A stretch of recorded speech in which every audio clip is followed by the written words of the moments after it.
I don't know why people are not going to work. I mean, well, yeah, I do. It's the power of choice. The choice is, man, I'm having a good time. Why do I want to go work?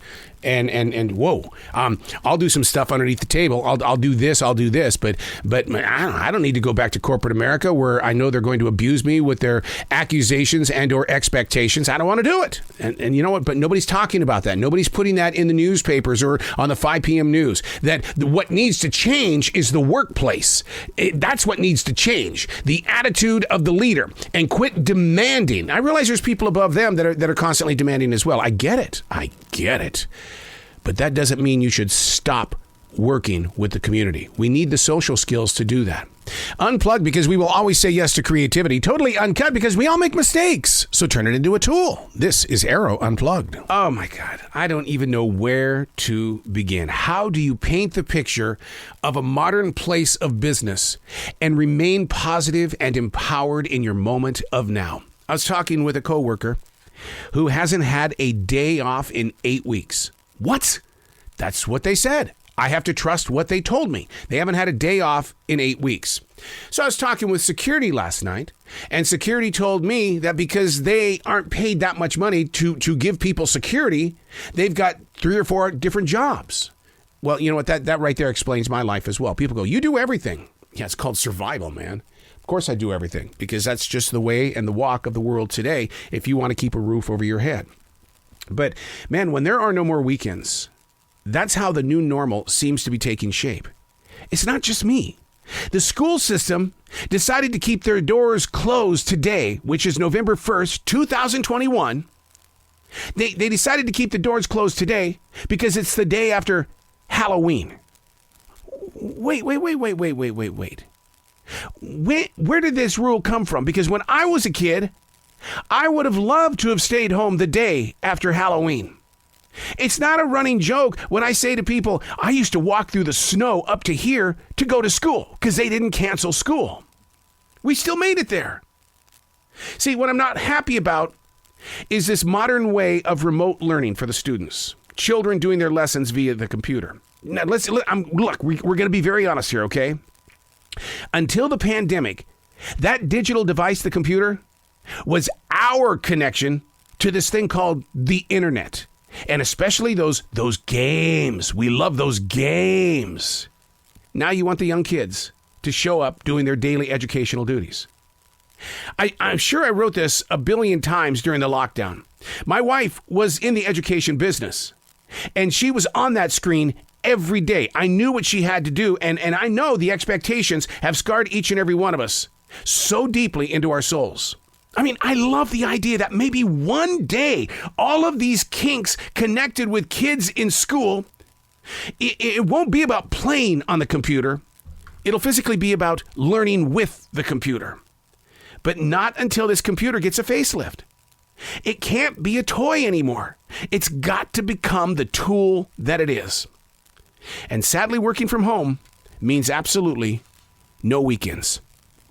That's one of the reasons why I was very hesitant of putting a recording studio in my home.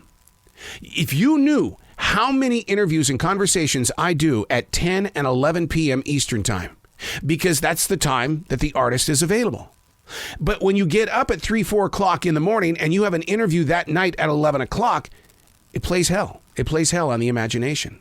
And so it was, like I said, I was very hesitant of putting a recording studio in my home. But I love coming in here because the site, and I wish you could see it now.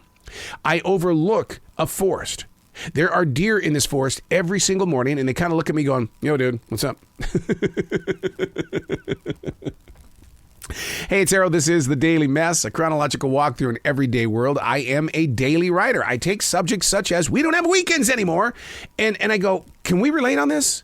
Because if you can't relate now, whoa, next week it could be a completely different story. You're going to say, where's that numbskull that was talking about this? Who was I listening to? This is The Daily Mess. When your body doesn't want you to be so dedicated, we're going through this as well. It's more than just working 7 days a week, 8 weeks at a time. When your body doesn't want you to be so dedicated. Now, first of all, I got to tell you something. I'm going to give you some insight here, okay? Maybe this will give you to help you understand why I'm talking about this. Between the ages of 17 and 58, I was always that radio guy. You know, the guy on the air, inside that studio, sitting in a very comfortable chair. We do productivity in control rooms. And we're blessed with the opportunity of that great seating. Rarely in those years between 17 and 58 did I ever lift up a heavy object. Hardly, if ever, did I break into a physical sweat. As much as I worked my imagination, it was never what I was putting myself through today. Now, I'm not complaining. I just am beyond middle-aged at 58. I think that's beyond it, right? That's not middle-aged anymore, right? But the thing is that the frame isn't staying up with me. The essential job that I took on in September of 2020 during the pandemic, it demands that every day that I show up, pretty much I'm going to be putting in 7 to 8 miles of walking and lifting every single day. Now, you would think that I'd be working at the warehouse at Amazon, right? Nah, There's no way. No way. I don't think I have a 9th mile in me. But I got to tell you, though, there I am. For the first time in my life, before I even get out of bed, I'm doing my morning stretches. 15, 20 minutes of nothing but stretches on that bed. And the reason why is because I've got to gain the confidence to locate my balance so that my head, heart, and legs don't tumble because I hurt so bad. For the first time ever, I truly understand those that are aged. I understand why they fear falling because they could easily break their hips. So therefore, in my mind, body, and soul, I've got to remain physically in shape and very much aware of where my body is going. The mind still believes it can still outperform this dude named Superman. I can outdo him. I may not be able to fly, but I can outdo Superman. My neighbor Ron is up in his 90s, and he's moving kind of slow. And I wonder, do I look like Ron? How am I going to handle this? You in the same boat? You wake up in the morning, or you get up from the sofa and it's like, oh, something hurts. Your legs, your hips, your arms, your back, something hurts. And what are you doing about it? You popping a pill?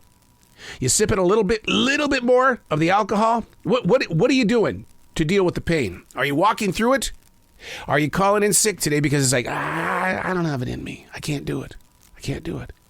I'll tell you that one of the things that really kind of caught me off guard, but I took note of it because I'm very much aware. And that is, I use a lot of the moves that I was trained to use in martial arts to do what I do. And what I mean by that is that I don't just bend to the hips anymore. It's almost like going into a front stance, a very short front stance, but I'm able to do what I do because of the martial arts moves. And I'll never forget when Julio Hildegger told me, he says, I'm not going to teach you how to kick to the head. I'm not going to do that. Well, Julio, they do it in the movies. No. Movies. No. I'm going to teach you to kick the knee and below. Oh, come on. That's not what cool people do. Come on, they're kicking to the body. They're kicking to the head. Come on, Julio. He'd say, one day, you're going to be old. And the best you've got is a kick to the knee.